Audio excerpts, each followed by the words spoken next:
नमस्कार दोस्तों, मैं सुमित उपाध्याय, आप देख रहे हैं लाइव न्यूज 99। मेरे साथ आज हमें पूर्वी दिल्ली के वेस्ट विनोद नगर राजकीय सर्वोदय बाल विद्यालय स्कूल में, जहां पर अटल टिकरी लैब का उद्घाटन करेंगे हमारे यहाँ के विधायक श्री रवि नेगी।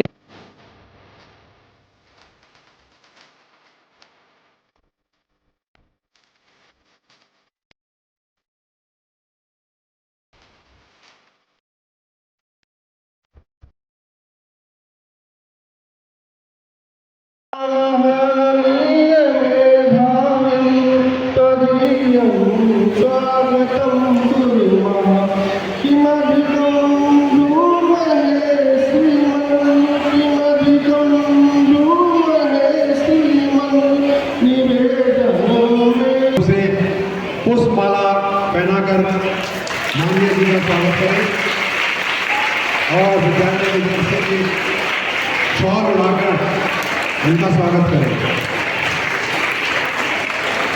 और विजय नागर सर और श्री पंकज तिवारी जी।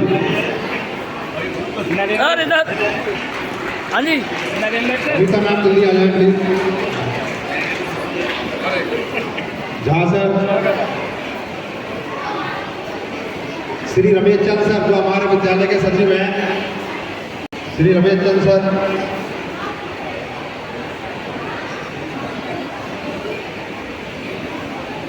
आपका बहुत बहुत स्वागत है सभी के। और मैं बबीता अग्रवाल मैडम से भी निवेदन करूंगा कि मैडम का भी स्वागत करें, पुष्पमाला अर्पित करके मैडम का स्वागत करें।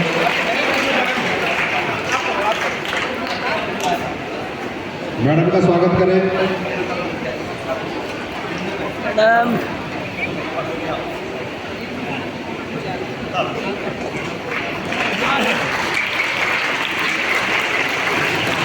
आदरणीय विधायक जी, आपका हमारे विद्यालय में आना विद्यालय परिवार के लिए बहुत गौरव और सम्मान की बात है। आपके द्वारा किए गए कार्य हमारे क्षेत्र के विकास में। भारत माता की वंदे वंदे, जय जय श्री राम। बहुत बढ़िया।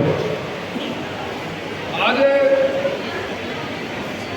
मतलब 1995 मैं इसी स्कूल में 12वीं पास करके गया था।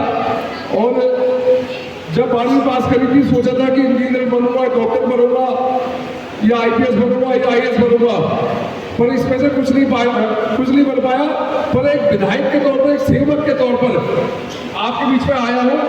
इसके लिए मैं स्कूल का भी धन्यवाद करता हूँ कि आपने मुझे बुलाया। गुरुजी, मेरी पुरानी याद ताज़ा करा दी आपने। इन्हीं स्कूलों में हम पढ़ते थे। गर्मी का समय था, धूप बहुत होती थी, कैंट का स्कूल होता था, रेत होता था। और दिन में ही स्कूल में जब हम पढ़ते थे तो जैसी पढ़ाई कम होती थी तो बाहर मुर्गा बना देते थे हमें टीचर लोग, और उसके बाद मुर्गा बनाने के बाद एक ईंट और रख देते थे ऊपर। तो ये था। आज मैं स्कूल के अध्यापक डोबे साहब का बहुत धन्यवाद करता हूँ, तो इतना सुंदर स्कूल जो कई सालों से ये मेंटेन कर रहे हैं और सुंदर स्कूल को संभाल कर रखा हुआ है। और एक से एक प्रतिभाशाली बच्चे यहाँ से निकल कर जा रहे हैं। कोई बच्चा डॉक्टर बन रहा है, कोई बच्चा इंजीनियर बन रहा है। कहीं ना कहीं स्कूल के प्रिंसिपल का बहुत बड़ा रोल होता है बच्चों को एक अच्छी शिक्षा देना और बच्चों को आगे निकालना। हमारे गुरुजी नरेंद्र सर और यहाँ पे उपस्थित सभी गणमान्य टीचरगण और मेरे प्यारे बच्चों, आज मेरा सौभाग्य है कि मैं इस स्कूल से मैंने 12वीं पास करी और इस स्कूल से ही पढ़कर मैं आज जिस मुकाम पर पहुंचा हूँ, इसी स्कूल से पढ़कर मैं इस मुकाम पर पहुंचा हूँ। बच्चों, स्कूल बहुत सारे होते हैं। हर स्कूल का प्रिंसिपल चाहता है कि उसका बच्चे आगे बढ़े, पर उसमें अहम भूमिका होती है बच्चे की, कि बच्चा किस प्रकार पढ़ता है। आज स्कूलों में जो पढ़ाई पिछले 12 सालों की पढ़ाई हो रही है, कई चीजें उसमें अच्छी है और कई चीजें उसमें बुरी है। जो बुरी चीजें हैं उन चीजों को ठीक करके और अच्छे तरीके से हमारी जो सरकार आई है और बढ़िया करेगी, बच्चों में प्रतिभा निकालेगी। और सबसे बड़ी बात, जो टीचरों का जो काम है, जो टीचर शिक्षा पढ़ाते हैं, बच्चों को आगे बढ़ाते हैं और इतनी डिग्री पास करके एक शिक्षक बनता है, पर उस शिक्षक की जगह किसी दूसरे काम में जब सरकार लगा देती है तो बड़ा दुख होता है। तो मुझे लगता है कि हमारी सरकार में शिक्षक सिर्फ शिक्षक का काम करेगा, जो और काम है वो काम शिक्षक से हटेंगे। क्योंकि पिछले दिनों में एक स्कूल में गया, मेरा बड़ा गलत अनुभव रहा। मैं पहले दिन स्कूल में गया, पॉकेट 4 का स्कूल था। तो जब मैं शेयर इस बात को कर रहा हूँ क्योंकि पता होना चाहिए लोगों को कि शिक्षक का क्या महत्व होता है। एक शिक्षक ही है जो समाज की दिशा और दशा बदलता है। एक शिक्षक ही है जिसके कहने से बच्चे आगे बढ़ते हैं। पर जब शिक्षक दूसरे कामों में लग जाते हैं तो दुख होता है। जब मैं पॉकेट 4 के स्कूल में गया तो एनुअल फंक्शन था। फंक्शन के बाद एक क्लास में जलपान चाय का था इंतजाम। जब चाय देने एक टीचर मेरे पास आई तो मुझे बड़ा दुख हुआ। मैंने कहा आपका काम नहीं है चाय का, आप पढ़ने के टीचर बनिए, आप मत यहाँ चाय मत दीजिए। आपके स्कूल में मेड होगी या चपरासी होगा, वो चाय देगा। आप इतनी पढ़ाई करके आप यहाँ पे पहुंची हुई है और आप हमें चाय दे रही हो। कहीं सर ये तो 12 साल से चल ही रहा है, ये तो हम करते ही करते, हमारी ड्यूटी हो चुकी है। अब कभी कभार हमें लगता है कि हम टीचर कम और वो इन कामों को ज़्यादा करना हमें यही करा जाता है। मेरा लगता है ये काम अब पटपड़गंज के स्कूलों में नहीं होंगे। पटपड़गंज के स्कूल में कोई भी टीचर अगर चाय पानी जलपान या कुछ इस तरह का काम करेगा तो मुझे लगता है शोभा नहीं देगा, बिल्कुल भी मुझे भी शोभा नहीं देगा। और ये होना भी नहीं चाहिए। इसमें और काम है, टीचर सिर्फ स्कूल में पढ़ाए, उसका काम है पढ़ाने का, वो पढ़ाए और उसके पढ़ाई से अलावा कोई भी वर्क टीचर को नहीं दिया जाए। ये मेरा निवेदन भी है और ये मेरा ऑर्डर भी है इन स्कूलों के लिए, सभी स्कूलों के लिए। आपको एक ऐसी अनोखी चीज़ दिखाऊंगा जिसको 12 साल तक दिल्ली की सरकार आम आदमी पार्टी ने दबा के रखी। और दबा के इसलिए रखी क्योंकि केंद्र की सरकार मोदी जी का नाम ना हो जाए। एक अटल जी के नाम पे अटल टिकरिंग लैब ये बनाई गई और ये आधुनिक लैब बनाई। टिकरिंग लैब मतलब आधुनिक लैब। ये लैब माननीय अटल जी के नाम से केंद्र सरकार ने जगह जगह स्कूलों में बनाई गई और ये 25 से 30 लाख की इसकी लागत थी। और इसका ध्येय ये था कि बच्चों को एडवांस चीज़ें सिखाना, बच्चों को अच्छी शिक्षा देना। ये पूरे भारत में जहाँ स्टेट है वहाँ स्टेट में करी।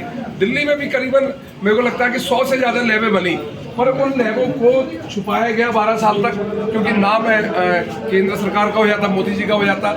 मतलब शिक्षा में भी इस तरह के इन्होंने हरकतें करी। आज मैं उसका उद्घाटन करने आया हूँ, विधिवत रूप में उसका उद्घाटन करूँगा। बच्चों को इससे लाभ मिले और जो लाभ 12 साल से बच्चे महरूम थे इस लाभ से वो उनको मिले। संघर्ष से भागो मत, क्योंकि संघर्ष से ही जीवन की मिठास आती है। अटल बिहारी वाजपेयी जी का लेख है, बहुत सुंदर लेख। चलो भाई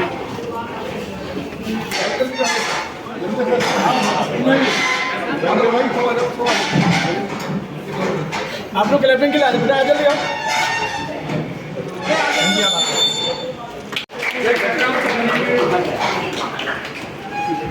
ये अटल लैब है और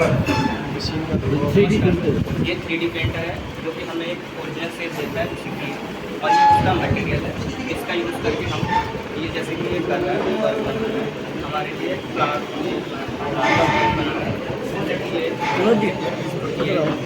ये हमने इसी से बनाया। अच्छा इसी बनाया और ये आपने लिए छोटा सा हमारे स्कूल की तरफ से इसे आपने ऑफिस में लगाए और इसमें दो बनाए, मैं घर के लिए बनाया, एक ऑफिस के लिए। ले लो, दिखाओ बेटा दिखाओ। ये अपने सिंपल AI कोडिंग पसंद है जो कि प्रोजेक्ट करता है किसी पर्सन को भी किया है इसके अंदर आओ सर आ जाओ। परसेंटेज की तरह आता है और नॉर्मल हो जाता है। नॉर्मल लगी सारी चीज़ के सर यहाँ पे करके दिखाएंगे एक्स्ट्रा। जैसे इस पर्सन को निमोनिया के अच्छे मरीज से दिखा रहा है वन है